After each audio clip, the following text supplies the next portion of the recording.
बिस्मिल्लाहिर्रहमानिर्रहीम, अस्सलाम वालेकुम। मैं हूं नुसरत हारिस और आप देख रहे हैं कौम की आवाज़। और कौम की आवाज़ के इस प्लेटफॉर्म से, वॉइस ऑफ नेशन के प्लेटफॉर्म से, हम अपने तमाम व्यूवर्स को दिल से और अपनी टीम की जानिब से ईद मुबारक कहना चाहते हैं। अल्लाह करे कि ये ईद आने वाले तमाम दिन हम सब के लिए पुरसुकून साबित हों। हम सब के लिए मैं तो कहूँगी कि जो जितनी परेशानियाँ चल रही हैं और जितने हम इस्तराब की सी कैफियत में हैं, अल्लाह करे हम इससे निकल पाएँ और इस ईद में और इसके आने वाले दिनों में हम अपने आप को बेहतर तरीके से या बेहतर जगह पर पाएँ। और हमें कोविड का कोई नया वेरिएंट या कोविड से रिलेटेड कोई नई ख़बर, कोविड के रेशियोज़ और ये तमाम चीज़ों से अल्लाह ताला से पनाह मांगनी चाहिए। रमज़ानुल मुबारक में भी बहुत दुआएं सब ने की हैं। अल्लाह करे कि हम इन तमाम चीज़ों से और इस बीमारी से ख़ुसूसी तौर पे हम और हमारे प्यारे, हमारी कौम बच सके। बल्कि दुनिया में जहाँ कहीं भी लोग मौजूद हैं और जहाँ कहीं भी ये बीमारी मौजूद है, अल्लाह ताला सबको अपने हिफ्ज़ व अमान में रखे। आज के दिन, ईद के दिन, हमने सोचा कि हम वो तमाम लोग जो टेलीविज़न पे आपको मुख्तलिफ़ ख़बरें दे रहे हैं या आपके साथ मुख्तलिफ़ प्रोग्राम्स करते हैं और आपको इन दिनों के बारे में भी आजकल तो ख़ुसूसी तौर पे ज़ाहिर है हालात हाज़रा पे ज़्यादा डिस्कशन हो रही होती है, ये बताते हैं, लेकिन उनका अपना ये दिन कैसा गुजर रहा है, उनकी अपनी ज़िंदगी के मामलात कैसे गुजर रहे हैं, ईद का दिन वो कैसा गुजार रहे हैं, SOPs को कैसे लेकर चल रहे हैं, ऑफिशियल ड्यूटीज़ कैसे निभा रहे हैं, इस हवाले से आज के प्रोग्राम में या इस ईद के हवाले से जो हमने खुसूसी रिकॉर्डिंग की है, हमारे पास मुख्तलिफ मेहमान मौजूद होंगे। आइए उनसे आपको मिलवाते हैं।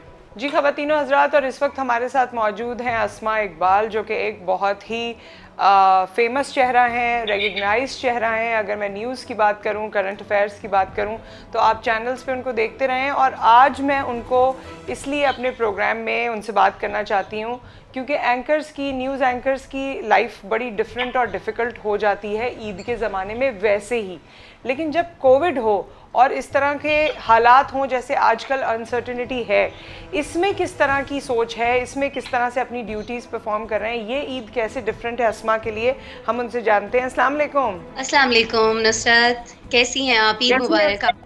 कैसी हैं आप? ईद मुबारक। मैं बिल्कुल ठीक ठाक, आप बताएं आप कैसी हैं? बिल्कुल जी, आपकी दुआ है, आपकी मोहब्बत है और आपके साथ हूँ तो ज़बरदस्त हूँ। एबानू अस्मा, हम लोग वैसे काफ़ी दिनों बाद हमारा ऐसे आमना सामना हो रहा है डिजिटली, क्योंकि आप इस्लामाबाद में हो, मैं कराची में हूँ, वरना तो हम एक दफ्तर में भी काफ़ी काम कर चुके हैं और एक दूसरे से मिलते रहे हैं। सो मुझे अभी वही नॉस्टैल्जिया हो रहा है कि आपकी याद आ रही है कि जो हम मेकअप रूम में या इधर उधर एक दूसरे से टकराया करते थे। हाँ, लेकिन मेरे ख्याल में अगर अभी भी मैं कराची में भी होती तो शायद हम उस तरह से नहीं मिल पाते, जैसे आपने बिल्कुल अपने अभी गुफ्तगू के आगाज़ में ही कहा, कोविड की वजह से बहुत ज़्यादा डिस्टेंस रखना पड़ रहा है। आपको पता है कि ऑफिस में भी 50% जो स्टाफ है 50% नहीं आ रहा है, तो शायद हमारी तब भी कम मुलाकात ही होती। नुसरत, हाँ बिल्कुल ये है। अच्छा अस्मा, मुझे ये बताएं, इस बार की ईद 2021 की ईद हमें लगता था कि 2020 से मुख्तलिफ होगी, कुछ बेहतर होगी, कुछ अच्छी होगी, लेकिन आपके पास इस्लामाबाद में ओवरऑल सिनारियो क्या है, आपकी अपनी पर्सनल फीलिंग इस ईद को लेकर क्या है और ऑफिशियल ड्यूटीज़ को किस तरह मैनेज कर रही हैं? अच्छा बिल्कुल नुसरत, आपने सही कहा। लास्ट ईयर जब हमने ईद मनाई तो उस वक्त यही लग रहा था कि ये कोविड की वजह से इस साल शायद हम उस तरह से सेलिब्रेट नहीं कर पा रहे, लेकिन 2021 में सब चीज़ें मामूल के मुताबिक हो जाएंगी, क्योंकि उस वक्त मुझे याद है कि सेकेंड वेव का अभी पाकिस्तान में आगाज़ नहीं हुआ था। फर्स्ट वेव ही चल रही थी, उसमें नुकसान तो ज़ाहिर है काफ़ी हुआ था, लेकिन इतना नहीं था जितना अभी थर्ड। किसी ने एक्सपेक्ट किया था कि इस तरह से तीसरी लहर नामी कोई चीज़ भी आ रही होगी पाकिस्तान में और इतना नुकसान मचा रही होगी। उससे तुम्हारे पड़ोसी मुल्क में भी, भारत, बहुत ज़्यादा हमें नुकसान होता दिखाई दे रहा है। कोई इतना बड़ा लॉस नहीं हो रहा था जानी नुकसान की अगर मैं बात करूं, तो इसलिए हम तमाम लोग रिलैक्स्ड थे किसी हद तक कि जी साल 1.5 साल में चीज़ें सही हो जाएंगी। लेकिन अब आप देखिए कि पिछली ईद से ज़्यादा इस ईद पे हमें कहा गया कि हमें SOPs को अपनाना है। क्यों अपनाना? कि पिछली दोनों लहरों से ज़्यादा इस लहर ने, माफ कीजिएगा, इस लहर ने ज्यादा नुकसान पहुंचाया है पाकिस्तान के, जानी भी और बहुत कारोबार भी लोगों के। नुसरत, आपने देखा कि मुतासिर हुए पहली लहर में, दूसरी लहर में उस तरफ नहीं जाना पड़ा था जैसे अभी तीसरी लहर में हम देख रहे हैं कि हुकूमत को लॉकडाउन की जानिब जाना पड़ा। अस्मा, आप किस तरह मना रही हो ये ईद? कोई रिलेटिव्स हैं जिनके पास जाओगी, बच्चों को लेकर कहीं बाहर जाओगी? इस्लामाबाद में क्या सूरत हाल है? कुछ प्लान किया है या सिर्फ घर में ही हो और आज जैसे मुझसे बात कर रही हो बस ऑफिस जाओगी, मुझसे बात करोगी, दैट्स इट? देखिए, सबसे पहले तो मैं आपको ये दिखाना चाहूंगी, ये खाली कलाइयाँ, इससे थोड़ा ताकि आपको, आपके व्यूअर्स को अंदाजा कैसी बनाई जा रही है। बगैर चूड़ियों के, बगैर मेकअप के मैं बाहर नहीं हूँ, मैं अपने बच्चों को बाहर नहीं ले गई हूँ बिल्कुल भी, किसी मॉल में, किसी शॉपिंग सेंटर में। हालांकि तमाम चीजें तकरीबन लॉकडाउन से पहले 8 तारीख से पहले तक खुली हुई थी, लेकिन हम कहीं नहीं गए क्योंकि मैं नहीं कि मेरे बच्चों का इंटरेक्शन हो किसी भी ऐसी जगह से जहाँ खुदा न खास्ता कोविड के कोई खतरात मौजूद हों। नहीं मैं खुद बाहर गई, बस ये है कि ऑफिस के लिए निकलना पड़ता है, जाना पड़ता है, तैयारी कुछ खास नहीं है। वैसे मेरे बच्चे ननिहाल जाते हैं, हर वीकेंड पे जाते हैं, लेकिन उसमें भी हम बहुत ज्यादा एहतियात, पहले मैं फोन करके भाभी से, भाइयों से पूछ लेती हूँ कि सबकी तबीयत सही है, सब खैरियत से हैं, क्योंकि वो भी अमल करते हैं, मैं खुद भी करती हूँ। तो भी ये कि सेकंड थर्ड डे हम लोग जाते हैं और अभी भी यही हमारी रूटीन रहेगी। लेकिन बात वो ये कि तमाम SOPs के साथ, और ज्यादा मेहमान वगैरह हमने मदू नहीं किए हैं, जैसा कि आप अभी भी देख सकती हैं। मैं बस घर में बैठी हुई हूँ, बच्चे हैं मेरी फैमिली है, मदर है मेरी, और कोई ज्यादा लोग नहीं हैं, कोई ज्यादा एहतमाम नहीं है, बस सादगी से मना रहे हैं कोविड की वजह से। अच्छा अस्मा, बचपन से हम ईद बड़े डिफरेंट तरीके से मनाते रहे, आपने खुद ही बता दिया, चूड़ियाँ, मेहंदी और फेस्टिविटी, हल्ला गुल्ला, अब ये सब नहीं है। सो बीइंग अ ह्यूमन आपको बड़ी सारी चीज़ें याद आती हैं, अफसोस भी होता है और एक अजीब सी फीलिंग होती है। वो क्या है इस वक्त? मतलब आप ऑल प्रिपेयर्ड हो कि हाँ जो आ रहा है, दूसरी वेव है, तीसरी वेव है, मैं इसको झेलूंगी, मैं इसको इसी तरह से SOPs का ख्याल रखूंगी, या दिल में कभी ख्वाहिश होती है कि पहले जैसे हालात हो जाएं, डिप्रेशन फील होता है? क्योंकि आम तौर से ख़वातीन को डिप्रेशन भी फील हो रहा है ईद पर। हाँ, वो ज्यादा डिप्रेशन इसलिए फील हो रहा है ना नुसरत, कि हमें, आपको, हम ख्वातीन को ना शॉपिंग करने की बहुत ज्यादा आदत होती है, तो वो आदत कुछ अब की बार उस तरह से पूरी नहीं हो पाई जिस तरह से हम किया करती हैं ख्वातीन। ये भी वजह है। फिर एक और चीज जिसे मैंने बहुत ज्यादा मिस किया और जिसकी वजह से मुझे लगा भी कि मैं थोड़ी डिप्रेशन में भी जा रही हूँ, वो थी कि जो अफ्तार हम मिल के बैठ के किया करते थे पूरे रोजों में, हमने तरह की चीज नहीं देखी कि सारी फैमिलीज आ रही हों, सब बच्चे हों, एक जगह पे बैठ रहे हों, अफ्तार इकट्ठे हो रहे हों, पकवान बन रहे हों, हल्ला गुल्ला हो रहा हो, वैसी कोई चीज नहीं हुई। फिर एक और चीज होती है कि जी सबने, कजन्स ने, बहन भाइयों ने प्लान करना है, किसी न किसी सहर के लिए बाहर जाना है, किसी एक सहरी के लिए बाहर जाना है, तो बाहर की भी सारी एक्टिविटीज नहीं है, घर के अंदर भी सब लोग अपने महदूद से ही काम कर रहे हैं, जो भी रूटीन है सबकी, तो जाहिर है डिप्रेशन होता भी है। लेकिन जब हम खुद लोग टीवी पे बैठ के, रोज टेलीविजन स्क्रीन पे बैठ के ये बता रहे हों कि जी आपको बिल्कुल डिप्रेस नहीं होना है, आपको इसका मुकाबला करना है, तो फिर कहीं ना कहीं आपके अपने अंदर भी ये करने की हिम्मत आ जाती है। और अब आप यकीन करो कि पहली, दूसरी, और जब मैं खुद बैठी अनाउंस कर रही थी कि जी नाजरीन पाकिस्तान में तीसरी वेव आ गई है, बहुत नुकसान मचा सकती है, और फिर जब मैंने लोगों को ये बताया कि नुकसान मचा रही है, तो फिर ये सारी चीज़ें, क्योंकि रोज़ की रोज़ हम तक इन्फॉर्मेशन पहुंच भी रही होती है, हम लोगों तक भी पहुंचा रहे होते हैं, तो खुद भी उसका नुसरत बहुत ज़्यादा ख्याल करते हैं, SOPs लोगों को बताते हैं, वो घर आके फॉलो करते हैं। लेकिन ये पहले से चीज़ें क्योंकि डिफरेंट है नुसरत, तो कहीं ना कहीं थोड़ा बहुत एहसास रहता है कि ये कुछ अच्छा नहीं हो रहा, इसको सही होना चाहिए।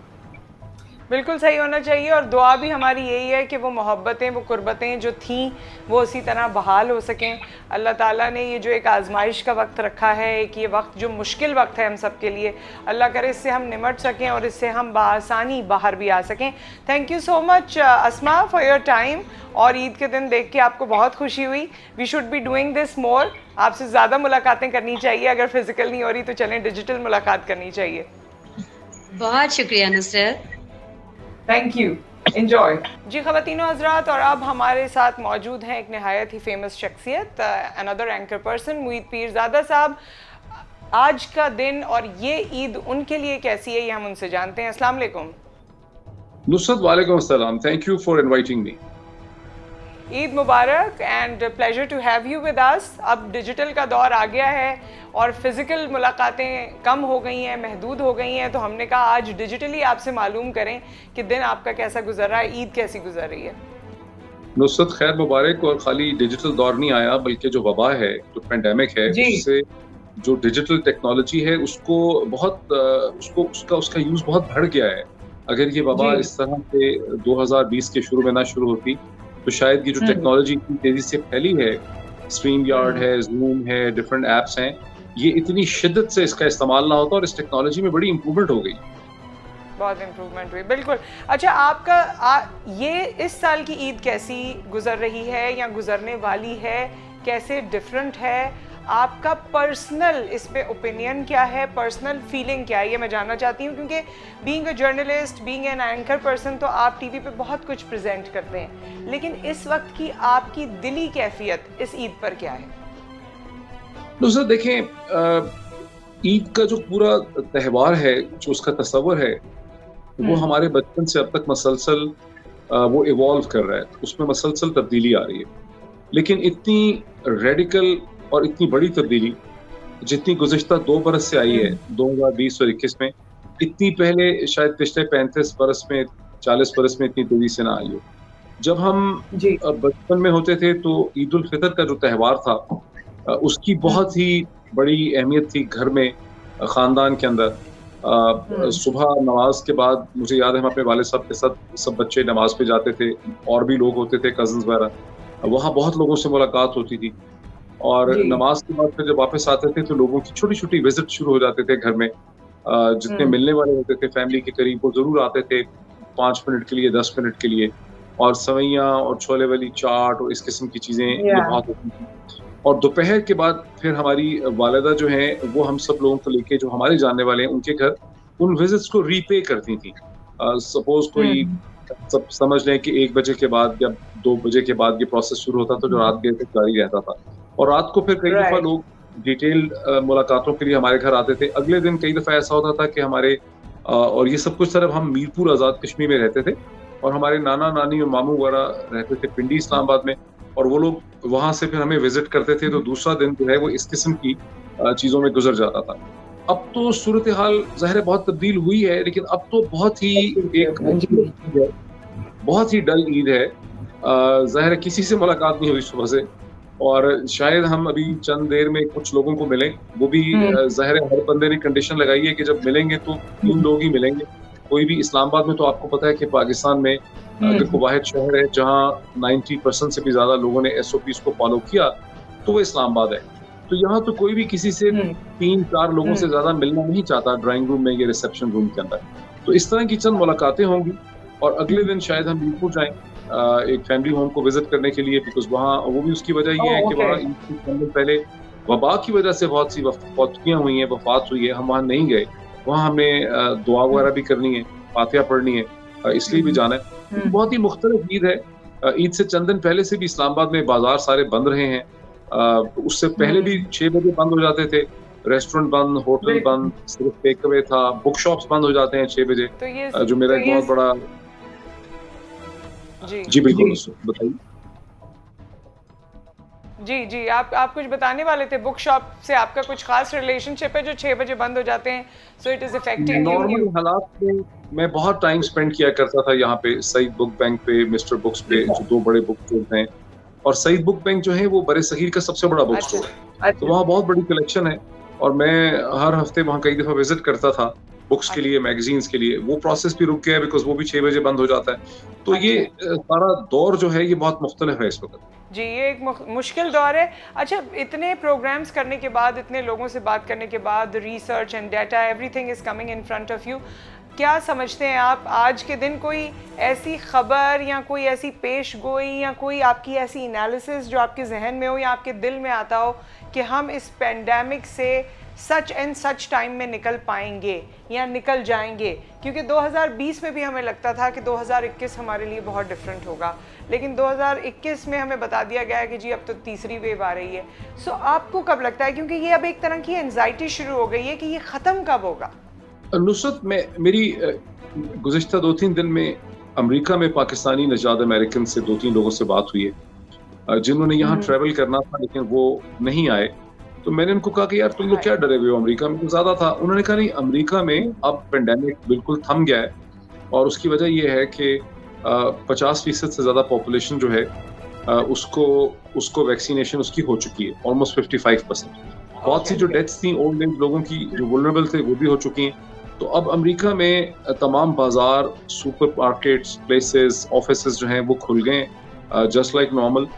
और मुझे एक साहब से बात हुई जिनकी बेटी की शादी है जून में, तो उनको पहले ये बताया गया था, उन्होंने 1000 का हॉल बुक किया था, उनको उन्होंने बाद में कहा कि इसको कैंसिल कर दें बिकॉज 50 से ज्यादा नहीं। अब उन्होंने उनको इन्फॉर्म किया नहीं 300 है, तो वो बताने लगे कि थोड़ी देर पहले पता चला है कि शायद वो लिमिट बढ़ा के अब उसको फुल लिमिट यानी 1000 लोगों की लिमिट कर देंगे जून तक।